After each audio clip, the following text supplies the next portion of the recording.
নমস্কার বন্ধুরা, বাড়িতে থাকা টমেটো দিয়ে খুব সহজে বানিয়ে ফেলো ভীষণ উপকারী সাবান।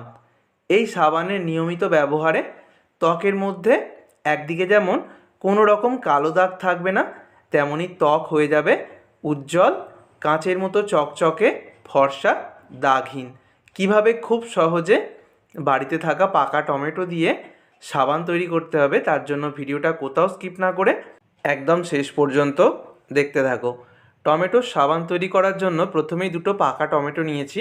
এখানে আমি মাঝারি সাইজের ছোট ছোট দুটো টমেটো নিয়েছি। যদি বড় সাইজের টমেটো নয়, একটা নিলেই চলবে। তবে টমেটোটা যত পাকা হবে আর লাল হবে, সাবান কিন্তু তত সুন্দর তৈরি হবে। টমেটোগুলোকে মাঝখান থেকে এইভাবে ফালি করে কেটে নিয়েছি। তারপরে একটা মিক্সার জারের মধ্যে ঘুরিয়ে নেব, আর ঘুরিয়ে নিলেই কিন্তু সুন্দর একটা পেস্ট হয়ে যাবে। পেস্টটাকে রেডি করে নেবার পর একটা ছাঁকনির মধ্যে কিন্তু অবশ্যই ছেঁকে নিতে হবে, কারণ টমেটোর মধ্যে দানা জাতীয় অংশ থাকে বা শক্ত অংশ যেটা থাকে সেটা আলাদা হয়ে যাবে।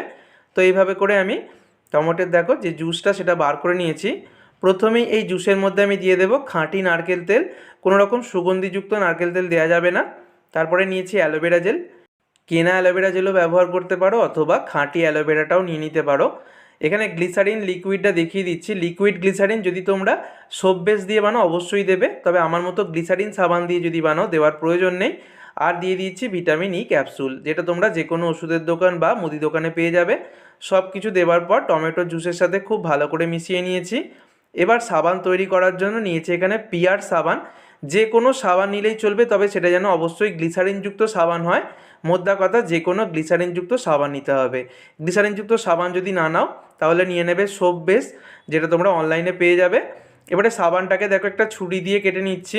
তোমরা গ্রেটারের মধ্যে ঘষেও নিতে পারো সাবানটাকে। তো এইভাবে ছুরি দিয়ে খুব সহজেই ছোটো ছোটো করে টুকরো করে নেওয়া যায়। দেখো, তো ছুরি দিয়ে আমি খুব সহজেই ছোটো ছোটো করে নিয়েছি। তারপর একটা প্যানের মধ্যে আমি নিয়ে নিচ্ছি। এরকম একটা সসপ্যানের মধ্যে আমি সাবানের অংশগুলোকে নিয়ে নিলাম। এবারে সাবান তৈরি করার জন্য যে সোপ মোল্ড নিয়েছি সেটা দেখিয়ে দিচ্ছি। যারা তোমরা আমার সাবান তৈরির ভিডিও আগেও দেখেছো তারাই সোপ মোল্ডটা দেখে থাকবে। এই সোপ মোল্ডটা অনলাইন থেকে কিনেছি, আর এটা সিলিকনের হয়। যদি সোপ মোল্ড না থাকে, এরকম কাঁচের বাটি অথবা স্টিলের বাটিতেও তোমরা ভেসলিন বা সাদা তেল লাগিয়ে করে নিতে পারবে, কোনো অসুবিধা নেই। এবারে একটা কড়াইয়ের মধ্যে জলকে খুব ভালো করে গরম করে নিয়েছি। জলটা যখন ফুটে উঠতে শুরু করবে, তখন এই সসপ্যানটাকে জলের ওপর বসিয়ে একভাবে নেড়ে চেড়ে সাবানটাকে গলিয়ে নিতে হবে। সাবানটাকে কিন্তু কোনো অবস্থাতেই সরাসরি গ্যাসের ওপর দেওয়া যাবে না। এইভাবে কোনো একটা পাত্রের মধ্যে জলকে ফুটিয়ে নিয়ে তার উপর রেখেই কিন্তু সাবানটাকে গলিয়ে নিতে হবে। আর দেখো, সাবানটা কিন্তু খুব তাড়াতাড়ি গলে যাবে। সম্পূর্ণ সাবানটা যখন গলে যাবে, তখন যে টমেটোর জুসটা আমি রেডি করে রেখে দিয়েছিলাম সেটা দিয়ে দিচ্ছি। টমেটোর জুসটা দিয়ে দেওয়ার পর খুব ভালো করে মিশিয়ে নেব। টমেটোর জুসটা যেন অতিরিক্ত না হয়ে যায়।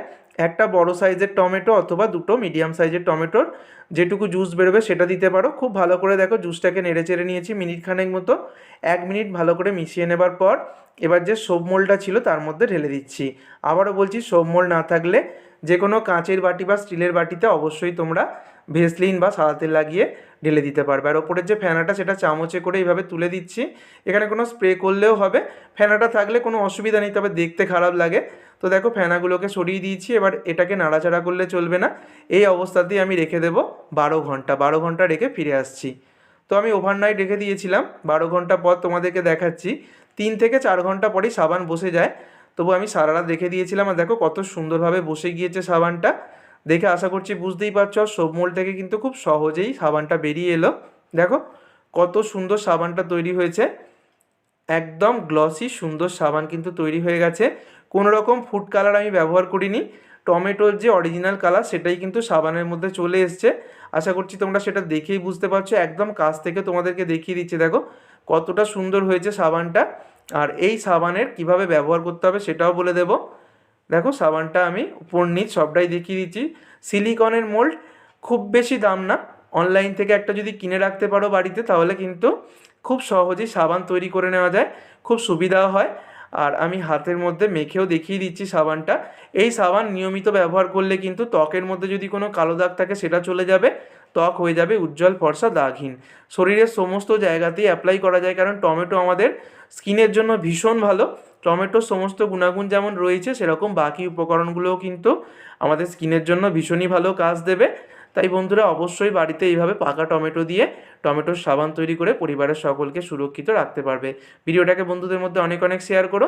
ধন্যবাদ।